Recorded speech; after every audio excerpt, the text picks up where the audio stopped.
dar la palabra a los autores de los proyectos que tenemos para que se explayen ellos o en primer lugar hagan uso de la palabra o hacer las preguntas que entiendan a los expositores y después abrimos el debate al resto de los senadores. Adelante, secretaria. Gracias, presidente. El doctor Enrique Viale es abogado por la Universidad de Buenos Aires, realizó estudios de posgrado en la misma casa de estudios y se especializó en Derecho Ambiental. En 2004 fundó la Asociación Argentina de Abogados Ambientalistas. Es miembro del Tribunal Ético por los Derechos de la Naturaleza y forma parte del Comité Ejecutivo de la Alianza Global por los Derechos de la Naturaleza. Se desempeña como abogado litigante en numerosas causas por daño, recomposición y delitos ambientales. Es autor de diversos libros y artículos especializados en desarrollo, política, derecho y justicia ambiental, publicados en el país y en el extranjero. Actualmente es consultor ambiental y columnista en distintos medios de comunicación. Doctor, le damos la palabra. ¿Qué tal? ¿Cómo andan? Muy buenas tardes. Es un verdadero honor estar acá. Agradezco muchísimo la invitación y la oportunidad. Es una casa que uno conoce. Yo fui también, que no estuve ahí, fui asesor del senador Fernando Pino Solanas en sus años como presidente justo de esta comisión. Así que tengo un gran cariño por esta casa, por esta gente. Está Guillermo ahí, el director de la comisión, el secretario de la comisión, que lo queremos, que tengo un gran cariño por él. Y la verdad me encantaría poder estar presencialmente. Y agradecerle mucho a los presidentes de ambas comisiones, muchísimo, la voluntad. Esto es histórico, les puedo asegurar. Nosotros con Pino presentamos proyectos hace muchos años y nunca pudimos llegar siquiera a tratarlo en asesores, o sea, a ese nivel. Era imposible conseguir la voluntad. Así que le agradezco mucho también al senador Alfredo Luenzo, que tomó la posta de Pino y presentó el proyecto que históricamente venía presentando Pino en ese sentido. Así que desde ahí es que voy a hablar. Yo también les voy a hablar como abogado ambientalista litigante. O sea, los expositores anteriores tienen una experiencia académica, incluso judicial, etcétera, impresionante. Lo mío no es para tanto como ellos, pero sí es de acompañar distintas comunidades, etcétera, que están afectadas. Yo soy abogado patrocinante, por ejemplo, entre otros, de la asamblea de Hachal, el pueblo que sufrió los derrames de cianuro de la mina Veladero en el 2015, 2016, 2017. O soy abogado también denunciante en los basureros petroleros de Neuquén. Digo, hay grandes pasivos ambientales. Digo, todos penales, le estoy hablando, no solo civiles, sino penales. Algunos de ellos que pudimos llevar a juicio oral, etcétera, con mucha dificultad, al estilo, hay una gran impunidad ambiental en Argentina en materia penal. Prácticamente tenemos que hacer como la teoría de Al Capone, ¿no? De buscarle incumplimiento de los derechos de funcionario público, abuso de autoridad, etcétera, porque los tipos penales se complican poder aplicarlos en forma efectiva. El poco tipo penal que tenemos, que es el artículo, como se dijo antes, 55 de la Ley de Residuos Peligrosos, y no tenemos más que eso, que incluso es anterior a la reforma constitucional. Así que festejamos, insisto con esto, la impunidad ambiental es total, digo, y en Argentina es mucho más punible penalmente romper la ventanilla de un automóvil, que está muy mal, que quemar 1 millón de hectáreas, por ejemplo, de bosque y humedales, que no tiene ninguna sanción, ¿no? Es decir, o prácticamente no tiene ninguna, más allá que el código podría tenerlo. Con el actual código de forma indirecta, etcétera, o con el artículo especial. Pero, digo, en materia ambiental hay una gran impunidad. Permanentemente tenemos injusticias ambientales, zonas de sacrificio, etcétera, con afectados en la salud y en el ambiente, y no hay ningún tipo de consecuencia penal en ese sentido. No sé por qué se me apaga cada 2x3 la cámara. Es una cuestión de...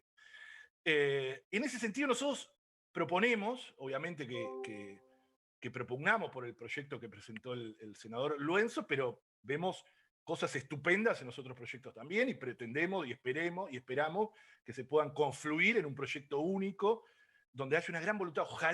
Ojalá que pueda haber una gran voluntad de salir de forma más consensuada posible y que haya una verdadera ley de delitos ambientales. Algo que, como se dijo también anteriormente, es uno de los pocos países del mundo que no tiene un tipo penal en ese sentido. Y nosotros hay 8 puntos, que sería como el piso mínimo, que luego voy a tratar de decir rápidamente. Piso mínimo para una ley de delitos ambientales. Uno, es que el delito sea de peligro abstracto. Ahora lo voy a tratar de explicar. El punto 2, sanción expresa a quienes dañen bosques, humedales y glaciares, legalmente protegidos, también el mar argentino, la pesca, etcétera, que eso no lo vemos ni siquiera en el proyecto que nosotros impulsamos. Digo, hay que pensarlo cómo lo podemos incorporar. 3, que haya agravantes. 4, sanciona a funcionarios públicos, nos parece clave, eso podemos discutirlo de la manera que tiene que ser y entendemos la elevada crítica que hizo el doctor Aboso, pero creo que hay una forma, ahora lo vamos a tratar de explicar. 4, sanciona a quienes falsean, los privados que falseen datos en las evaluaciones de impacto ambiental, esto es clave, ahora lo vamos a hablar. 6, sanciones a los CEOs y los gerentes de las empresas, esto es clave para que no termine pagando el que manejaba, como, siguiendo el ejemplo del doctor Aboso, el que manejaba el camión atmosférico, ¿no? Que no termine siendo sancionado penalmente. Responsabilidad penal de la persona jurídica, para nosotros también es un punto clave. Y 8, la competencia federal en casos de efectos interjurisdiccionales, que obviamente que si está en el Código Penal es más difícil incorporarlo, pero si está en una ley especial se podría incorporar.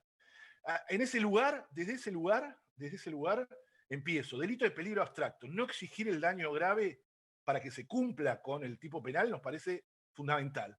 Y esto por varias razones, escuchando lo que hace. El proyecto que planteamos nosotros habla de arrojar contaminantes o emisión de radiaciones de una forma peligrosa para el ambiente o la salud, y incluso le hacemos una modificación al propio proyecto diciendo incumpliendo la legislación, etc. Es decir, que el tipo penal es bastante complejo. No es simple, pero no se le puede pedir la figura de daño grave. En materia ambiental, esto es muy importante porque es la base, la raíz de la impunidad ambiental. Es que las consecuencias de la degradación ambiental se manifiestan de forma retardada en el tiempo.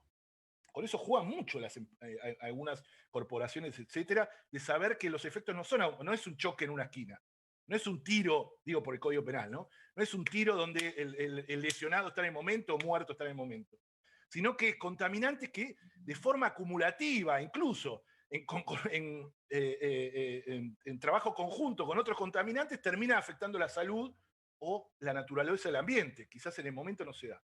Si exigimos daño grave, solo va a estar penado las acciones catastróficas. Si tiene que ser el ejemplo, que nosotros casi lo llamaríamos un ecocidio, digo, que es la figura que se está hablando internacionalmente, que no está incorporada en ninguno de los proyectos. Que sería, por ejemplo, lo que pasó en el estado de María, en la ciudad de Mariana, en Brasil, cuando se derrumbó un dique minero y arrasó un pueblo entero, lo arrasó, matando a centenares de personas. O sea, el daño grave.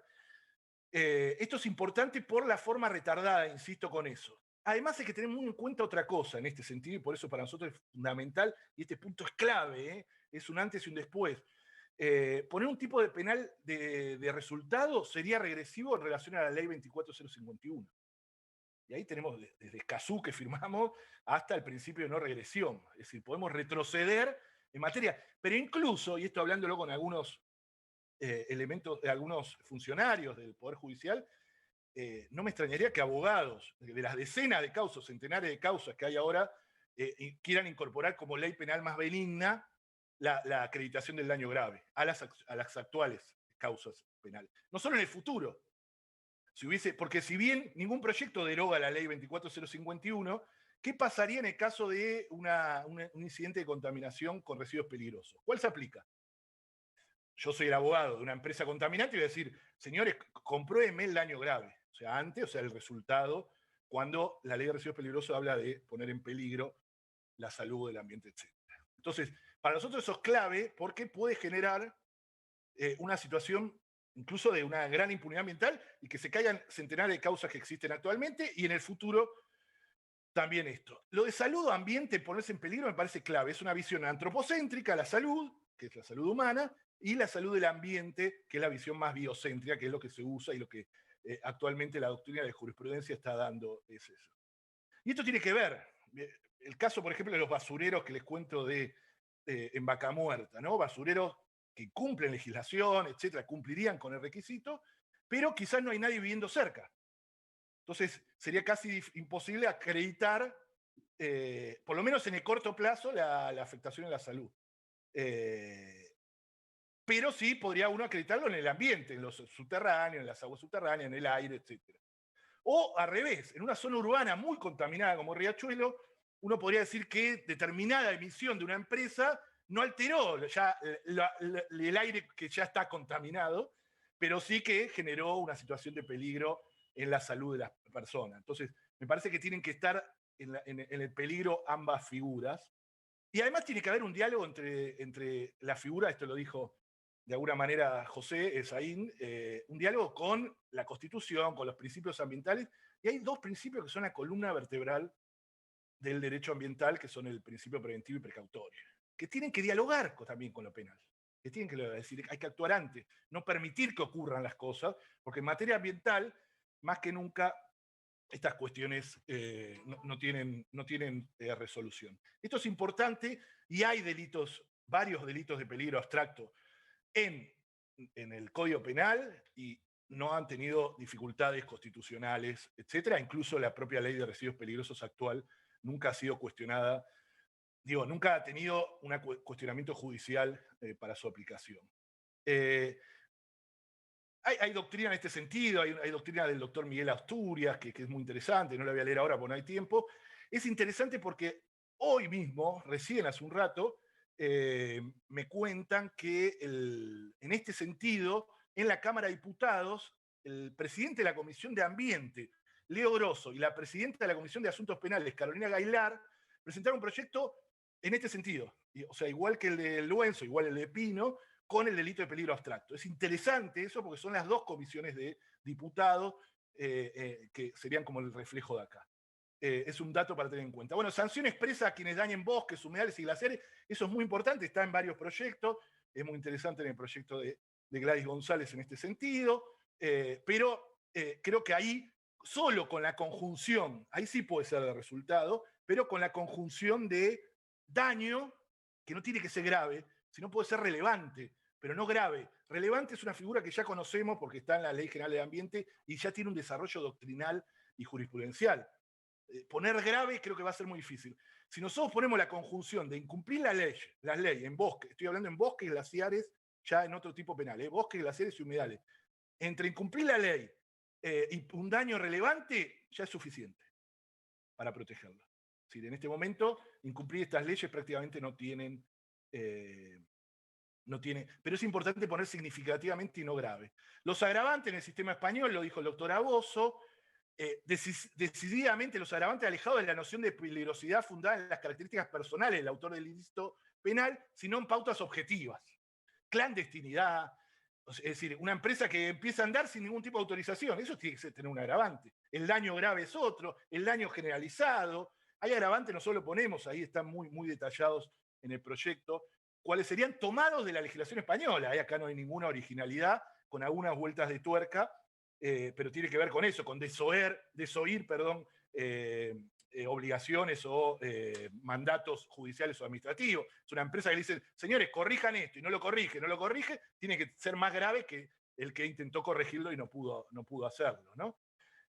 Sanciona a funcionarios públicos. Esto nos parece clave, pero la forma de redacción creo que es distinta a la que habla, y por eso nosotros no pusimos el tema sobornos, etcétera, porque creo que ya tiene su parte. Si no, yo creo que hay, y ahí creo que disiento un poco, y es difícil disentir, insisto, con el doctor Aboso, y esto desde la práctica, lo digo, no desde otro lugar, muchas veces funcionarios públicos miran para otro lado no porque recibieron una coima, sino porque las presiones vienen por otro lado.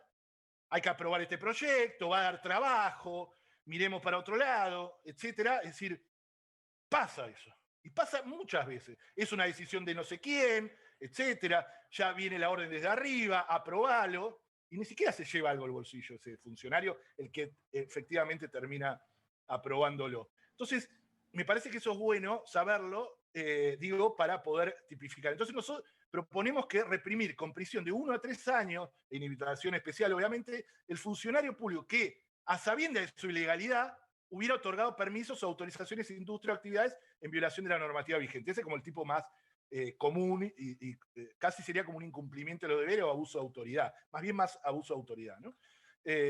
Será reprimido con prisión de 2 a 6 años, ahí sí un poco más fuerte, el funcionario público que hubiera aprobado el informe de impacto ambiental o similares a sabiendas de su falsedad parcial, total u ocultación de información. Esto es clave, esto sí es muy importante, porque es lo que pasa permanentemente, ¿no? Por eso la contracara de este sanciona a quienes falseen datos, a los privados que falseen datos. Tiene que tener el que hace un informe de impacto ambiental, tener esa espada de Damocles y saber que si está falseando de forma dolosa, estoy diciendo, quien está falseando va a tener una sanción penal. Es un instrumento público que lo podría tener por falsificación de instrumento público, pero se nos hace siempre dificultoso y siempre estamos cansados de estar como Al Capone persiguiéndolo por la falta de impuestos, ¿no? Digo, tiene que tener un tipo penal directo, que es lo que hablamos, ¿no? De reprimir, en este caso, de 6 meses a 4 años al que falsear o ocultar información en un procedimiento. Esto es clave. En el momento que las consultoras o quienes hagan los informes de impacto ambiental tengan esta espada de Damocles, la información va a ser mucho más clara y real. Y ahí vamos a tener las verdaderas impactos o no de un proyecto. Punto 6, ya voy terminando, sanciona a los CEOs y gerentes de las empresas. Esos pocos proyectos lo tienen y me parece que es clave, eso lo tiene la ley actual de residuos peligrosos. Es decir, no pueden pagar el operario que maneja, que lo mandaron a abrir el camión atmosférico, no sé, o capaz que justo no es el mejor caso. En la causa, el peor derrame ambiental minero de la historia argentina, que es Veladero 2015, quedaron procesados y después con una probation operarios de 4º nivel, que seguramente habrán hasta arreglado. O sea, ese fue toda la sanción penal al peor derrame ambiental minero de la historia argentina. Los CEOs y gerentes, por supuesto, quedaron absolutamente absueltos, ni siquiera fueron procesados, o sea, a ese nivel. Lo mismo a quien ordene, imaginen, quien ordene desmontar un bosque, etcétera, bla, bla, bla. Tiene que haber, en el caso de, por ejemplo, puede haber una conflictividad penal en el caso de quien hace una comunidad indígena que hace un aprovechamiento de un bosque, que esté protegido, que quizás está mal que haga justamente esa tala, pero no puede tener una sanción penal. Digo, entonces eso nosotros en el proyecto ese lo decimos muy claramente. Quien hace un aprovechamiento, aunque sea ilegal, para su propia, para su familia, su comunidad, no puede tener una sanción penal. Sí va a estar prohibido, no decimos que no esté prohibido, pero no puede ir preso. Pues si no vamos a terminar persiguiendo, un poco se dijo, a comunidades indígenas, etcétera, que hacen un aprovechamiento de un humedal, etcétera, que nosotros repetimos, tiene que haber otras formas de solucionar esa conflictividad, pero no se arregla con el Código Penal, ¿no? Los CEOs es clave. A los integrantes de la empresa o persona, o sea, los CEOs o gerentes de las empresas, son, al momento del hecho, son los que tienen que responder penalmente en ese sentido, eso está bastante claro. La responsabilidad penal de las personas jurídicas también, que va mucho más allá. Bueno, ahí están los debates que también se trajeron acá. Sí, la disolución o cancelación de la persona jurídica, que puede ser una sanción. La prohibición temporal o definitiva de celebración de acto o contrato con el Estado. O la pérdida total o parcial de beneficios tributarios. Eso sería una pena o una multa o una especie de sanción. Ese es el debate, pero no me parece menor. En los casos estos, generalmente las grandes actividades contaminantes están muy relacionadas con el Estado o con beneficios estatales o con beneficios tributarios, como la gran minería, por ejemplo, que tiene una ley especial, no puede ser favorecido, seguir siendo favorecido con beneficios tributarios quien provoca un hecho dañoso del ambiente generalizado, etcétera. Puede ser por un tiempo, puede ser, es decir, hay una gradualidad en ese sentido. Y el último punto, la competencia federal en caso de efectos interjurisdiccionales, me parece que es importante. O sea, tiene que ser la justicia federal la que resuelva. Esto está en la ley también de residuos peligrosos actual, pero nosotros le ponemos un poco más que provoque o pueda provocar. O sea, la posibilidad de provocar efectos, porque al ser un delito de peligro, también creemos que la competencia tiene que tener eso, que tiene que ser la justicia. Termino con lo siguiente, el tema de la mediación, nosotros estamos totalmente en contra, nos parece nos parece subestimar las cuestiones ambientales en el sentido de por qué otros delitos no tienen mediación y sí los tendrían, la violación a la madre tierra, a la naturaleza, etcétera. Me parece que hay cosas que no se pueden negociar. Entiendo lo de los casos menores y habría que ver cómo se puede resolver, pero me parece que en principio tiene que tener esa posibilidad. Las multas, etcétera, están incorporadas en las grandes empresas, están incorporadas en su contabilidad. Prefieren pagar multas, etcétera, o ver después hago una mediación. No puede haber. Acá tiene que haber sanciones penales. Y el tema de la recomposición, si bien es interesantísimo, es un debate aparte, Esaín acá, que es especialista en estos temas, nos podrá decir, ni siquiera la Corte Suprema ha podido resolver el tema de cómo se hace la recomposición del ambiente, la famosa causa Mendoza, se ha resuelto todo, menos, ha dejado ahí inconcluso, en un cajón que no sabemos cuándo lo resolverá, el tema de la recomposición de los daños ya ocasionados. Entonces, a mí me preocupa que esto, que es más materia civil o por fuera del derecho penal, termine empiojando una causa penal, ¿no? Empiojando, perdón el término no académico, pero que terminemos dando vuelta, cómo se recompone, y no haya ninguna.